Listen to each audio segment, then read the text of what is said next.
Good afternoon, everybody. Uneducated Economist here. So I was doing some reading this morning. I came across an article titled The Financial Crisis That's Brewing, or Quietly Brewing, something like that. Anyway, I'll leave a link down in the description for you guys.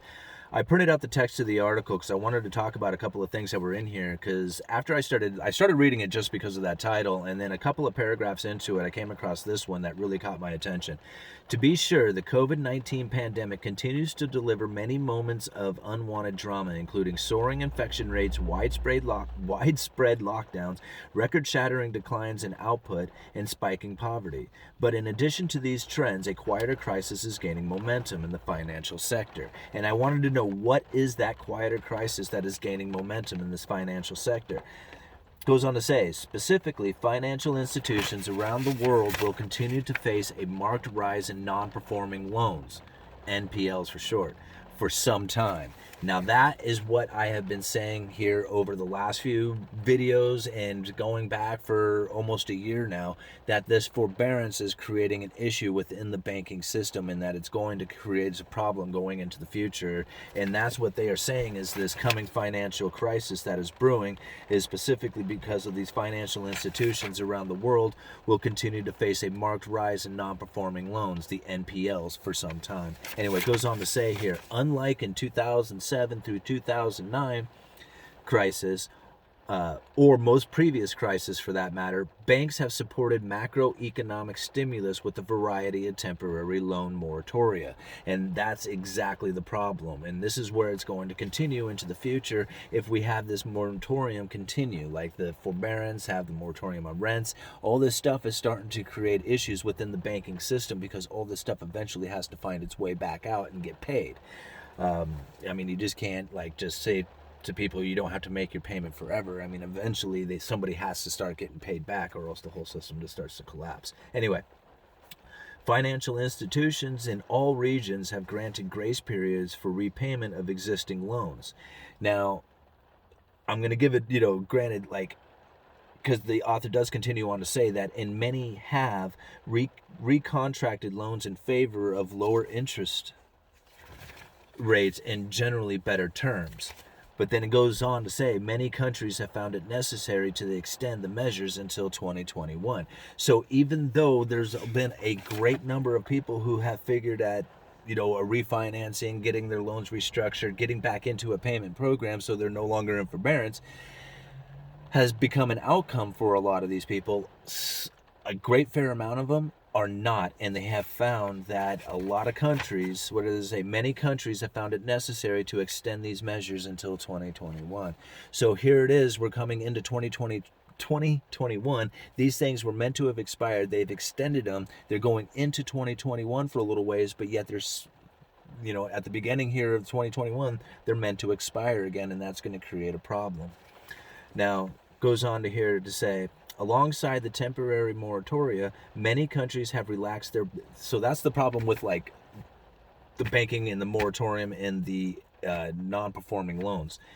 But it gets deeper than that, because alongside the temporary moratoria, many countries have relaxed their banking regulations regarding bad loan provisionings and the classifications of loans as non-performing. So did you guys get that? They have said, okay, well, if we go off of the regulations and the way we classify these loans as we do right now, a bunch of them are going to be considered non-performing loans. So I tell you what, let's do this. Let's relax their banking regulations regarding bad loan provisioning and classifications of loans as non-performing. So if they just reclassify them as non-performing loans and they don't have to put them in that non-performing loan sector, then guess what? Everything looks awesome in the non-performing loan sector because they're not in there because they've reclassified them as something else. This is the games that they play. This is why the numbers are always so obscured.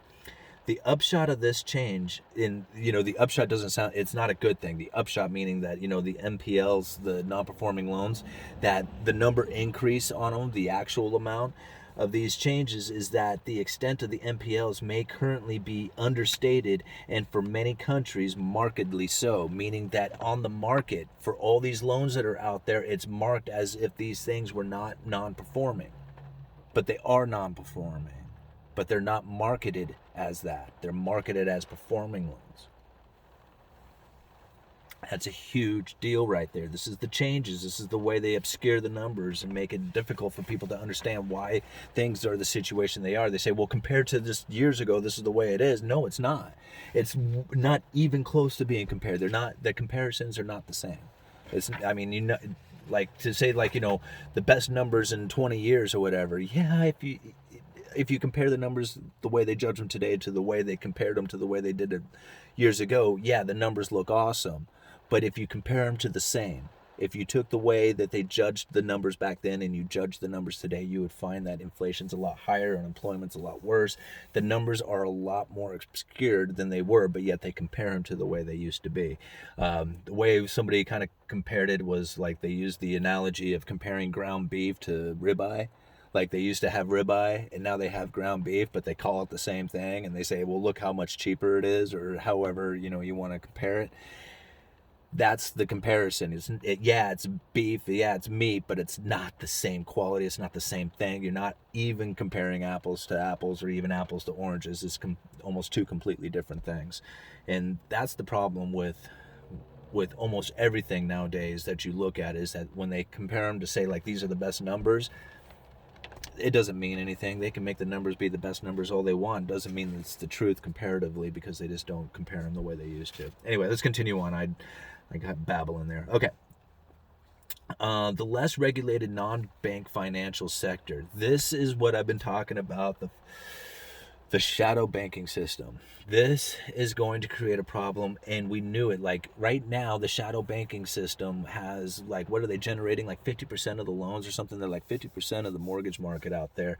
And they're a huge part of like the Fannie Mae and Ginnie Mae and all that stuff. I mean, it's just incredible the amount of shadow banking that takes place out there.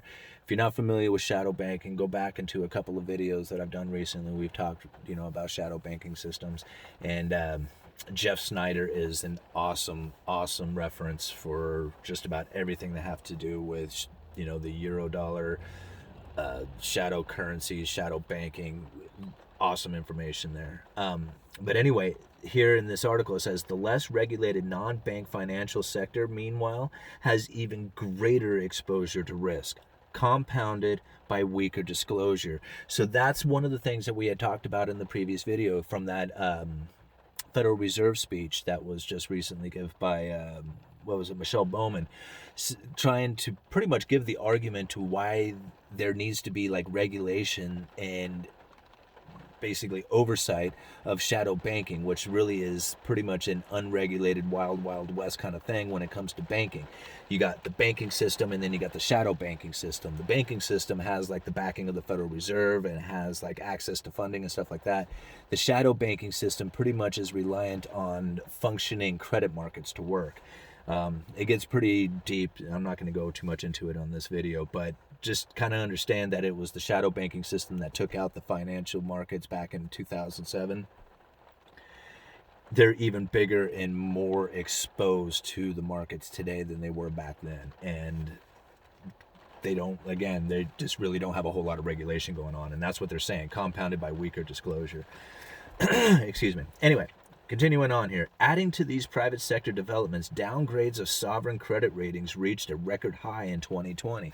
Now, this is also really important because you think about it, credit rating is like, it's just like your credit rating or my credit rating or anybody else's. If you have a good credit rating, you get better interest rates, you get better loans, your credit worthiness is very important. And when you get credit downgraded, it makes like lending or borrowing money more expensive, or acquiring loans more difficult. So credit worthiness is very important, especially when it comes to like your sovereign debt, because you want people to be very confident that they are going to get paid from your bonds that you sell. That way it's easier for you to sell them, you get a better interest rate from it. But if you're a risky seller of bonds, like your credit worthiness isn't so good, then you end up paying a higher interest rate on your loans. And if you end up defaulting, then it can be very difficult for you to try and get funding at that point, and pretty much your credit worthiness goes into the toilet and you can't get anybody to loan you money. So it's very important to have good credit worthiness. Now, this is what the article says, adding to these private sector developments, downgrades in sovereign credit ratings reached a record high in 2020. And then it goes on, extreme cases of sovereign default or restructuring and such crises are on the rise too.